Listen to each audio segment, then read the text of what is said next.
दोस्तों इस वीडियो में हम लोग टैड ह्यूग्स की एक पोएम डिस्कस करेंगे, the view of a pig. बहुत ही कमाल की पोएम है। हम लोग पूरी इसको डिस्कस करेंगे, जितनी भी इसमें लाइंस हैं। शुरू करते हैं, मिलता हूँ इस वीडियो के एंड में। जो पोएम है view of a pig, Ted Hughes ने इसको इसलिए लिखा है ताकि वो डेथ की हार्श रियलिटी दिखा सके बिना किसी ग्लैमर के या इमोशन के, ताकि लाइफ की डायनामिक फोर्स और डेथ की स्टिलनेस के बीच की शॉक को हाईलाइट किया जा सके। और ये बताने के लिए कि जब एक जिंदा चीज़ मर जाती है तो वो सिर्फ यादों या इमोशन का ऑब्जेक्ट नहीं रहती, वो सिर्फ मीट, वेट या ऑब्जेक्ट बन जाती है। चलिए हम लोग इस पोएम को लाइन बाय लाइन समझते हैं ताकि आपको ये ठीक से समझ में आए। पहली लाइन में वो क्या बोलते हैं, the pig lay on a barrow dead. The pig मतलब एक सुअर, ले मतलब पड़ा हुआ है, ऑन अ बैरो, बैरो पर। बैरो एक छोटी सी हाथ से चलने वाली व्हील बैरो होती है जो गार्डन या कंस्ट्रक्शन में यूज़ होती है चीज़ें ले जाने के लिए। और डेड मतलब मरा हुआ है। एक सुअर मरा हुआ है एक बैरो यानी छोटी सी हैंड कार्ट पर पड़ा हुआ है। ये लाइन बिल्कुल कोल्ड, फैक्चुअल और इमोशनल लेस है, जैसे कोई एक साइंटिफिक आई से देख रहा हो। कोई इमोशन नहीं है अंदर, कोई दर्द नहीं है। सिर्फ ये बताया गया है कि एक डेड पिग बैरो पर पड़ा है। पोएट ने यहाँ ले डेड बोला है। वो चाहता तो स्लैप्ड इन पीस या फिर पास्ड अवे बोल सकता था, लेकिन यहाँ पर डेड बहुत ही ब्लंट वर्ड यूज़ किया है, जैसे उसकी लाइफ की कोई अहमियत ही ना हो। तो यहाँ कौन सी टोन सेट हो रही है? हार्श रियलिटी की टोन। ये पोएम तुम्हें स्टार्टिंग से ही बता देती है कि यहाँ कोई ब्यूटी, सिंपैथी या सैडनेस एक्सपेक्ट मत करो। पिग को किसी इंसान या जानवर के रूप में नहीं, कोई जिंदा इंसान या जिंदा जानवर के रूप में नहीं, सिर्फ एक डेड मास के रूप में देखो। It weighed, they said, as much as 3 men। उसका वजन, पोएट कहता है, लोगों ने कहा कि उस सुअर का वजन लगभग 3 आदमियों के बराबर था।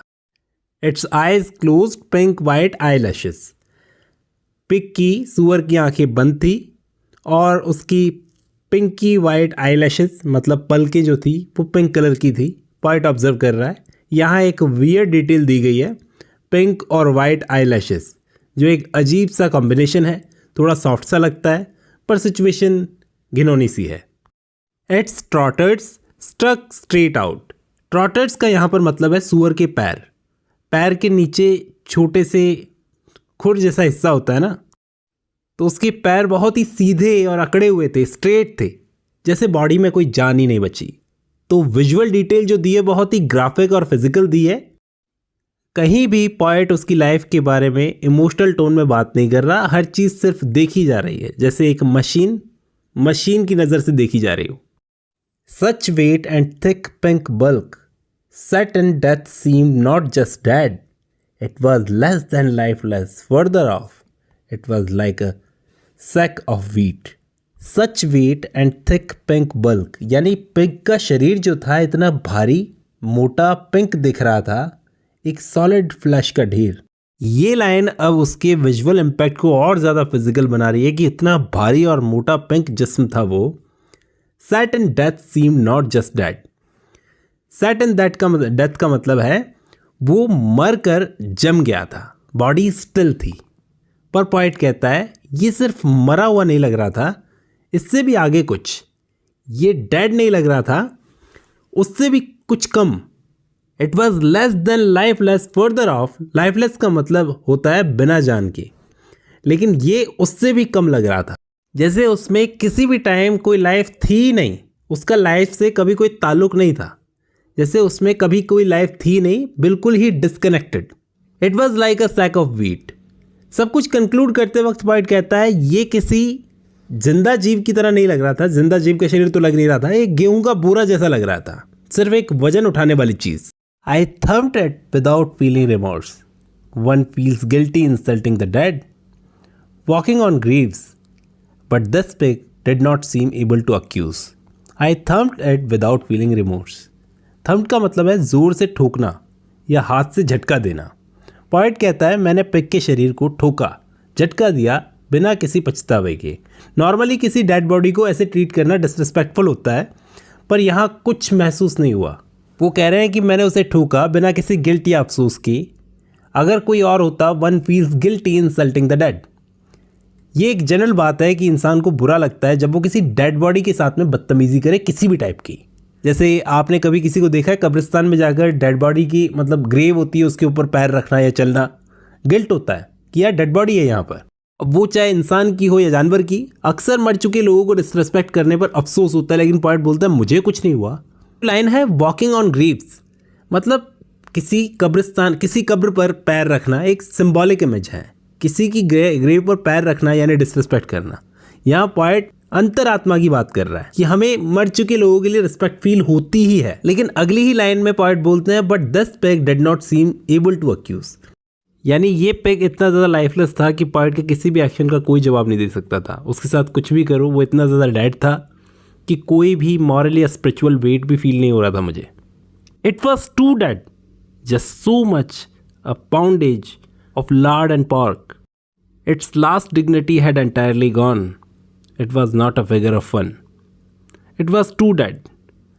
Just so much. पॉइंट कह रहा है कि ये सुअर सिर्फ डेड नहीं था, बहुत ज़्यादा डेड था, यानी उसमें कोई भी इमोशन या स्पिरिचुअल। यहाँ पर ये जो सो मच वर्ड का यूज़ हुआ है मतलब एक ढेर या क्वांटिटी, मात्रा में नापा जा रहा है उसको, इंसान या जानवर की तरह नहीं।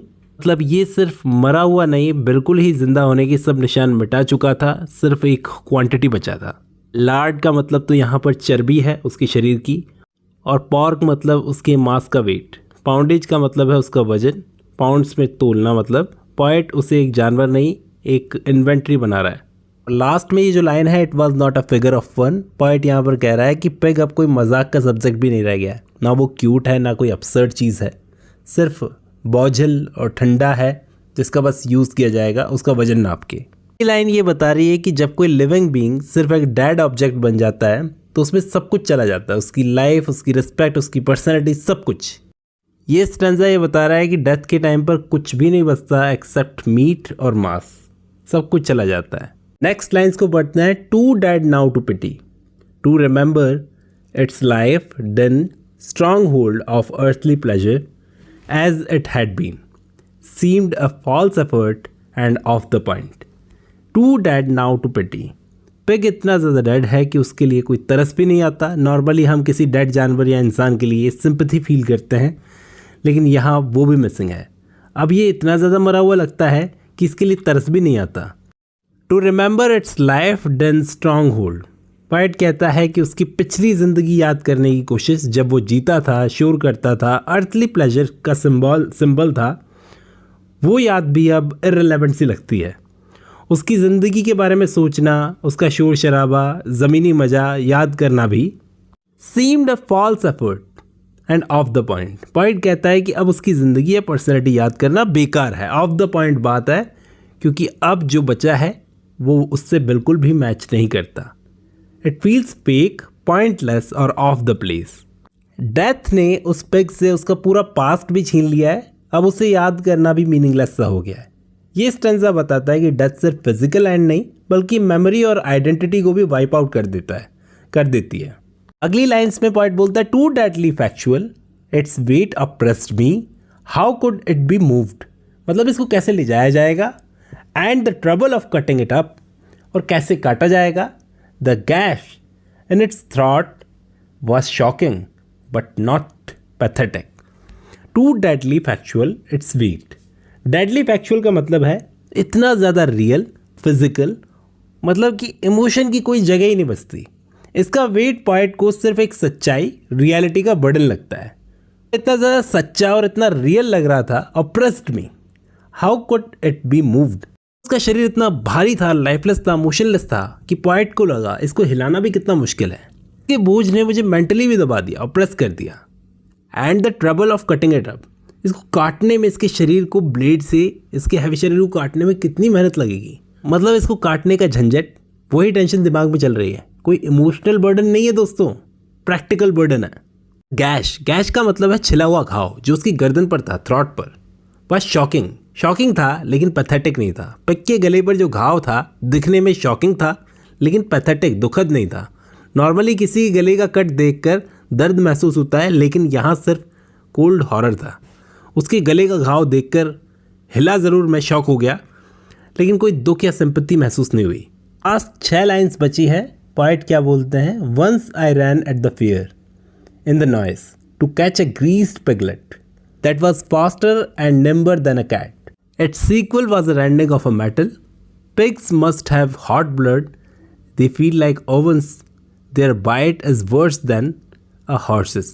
की लाइन्स में पॉइंट को अचानक से अपना बचपन याद आता है कि एक मेला था जहां वो नॉइस और एक्साइटमेंट के बीच में भाग रहा था। ये एक सडन शिफ्ट है पोएम में कूल टून से। एक याद, एक एनर्जी भरी इमेज। एक बार मेले में मैं भाग रहा था शोर शराबे के बीच। ग्रीस पिगलेट मतलब छोटा सूअर था जिसकी बॉडी पर तेल लगा हुआ था ताकि उसे पकड़ने में मुश्किल हो। ये फेयर गेम होती है, मतलब मेले की गेम होती है। और पिगलेट एक्सट्रीमली स्लिपरी होता है, उसके अंदर हमें पकड़ना होता है। उस सूअर का बच्चा पिगलेट बिल्ली से भी ज़्यादा तेज़ और फुर्तीला था। यहाँ पर एक सूअर की ज़िंदगी को याद कर रहा है, एक सूअर के बच्चे की ज़िंदगी को, जो यहाँ पर वो देख रहा है उससे बिल्कुल अपोजिट। सीक्वल बोले तो उसका चीखना इतना ज़्यादा तेज़ था, रेंडिंग ऑफ अ मेटल मतलब कोई मेटल फट रहा हो, एक्सट्रीमली शार्प पेनफुल साउंड। जब आपने सूअरों को चीखते हुए देखा होगा, बहुत तेज़ चीखते वो, मतलब उसकी चीख इतनी तेज़ थी जैसे लोहा फट रहा हो। और पिग की जो खून होता है उसकी बॉडी इतनी गर्म होती है जैसे ओवन छू लिया हो। ये लाइन दिखाती है कि जब पिग जिंदा था उसमें हीट थी, एनर्जी थी, पावर थी। सूअर का काटना तो घोड़े से भी ज़्यादा खतरनाक होता है। एक जिंदा पिग वायलेंट होता है, वाइल्ड होता है। आगे क्या बोलते हैं poet, they chop a half moon clean out. वो लोग उस सूअर के शरीर से आधा गोल टुकड़ा जैसे मून के साइज़ का हो काट कर निकाल लेते हैं, जैसे कि उसकी पीठ के पास से, उसके हिस्से से। यहाँ हाफ मून का मतलब है एक गोल सा टुकड़ा, जैसे चांद का आधा हिस्सा होता है वैसे ही। दे ईट सिंडर्स डेड कैट्स। सूअर कुछ भी खा लेते हैं, इवन राख भी। सिंडर्स बोले तो राख भी, और मरी हुई बिल्ली के बच्चे तक खा लेते हैं। ये लाइन पिग्स के नेचर को दिखा रही है कि उनकी भूख इतनी ज़्यादा होती है कि वो घिनौना सामान भी खा लेते हैं, घिनौनी चीज़ें भी खा लेते हैं। Distinctions and admirations of such as this one of the long finished with. इस सूअर के लिए कोई भी एडमायरेशन या रिस्पेक्ट अब नहीं बची है।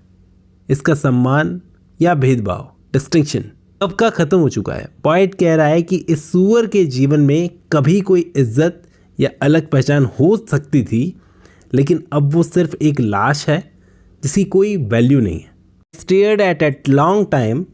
मैं इसे बहुत देर तक घूरता रहा, देखता रहा कि वो लोग अब इसे गर्म पानी में जलाने वाले हैं, मतलब उसको रगड़ कर साफ़ करेंगे जैसे घर की दहलीज को हम साफ़ करते हैं। यहीं पर ये पोम ख़त्म होती है।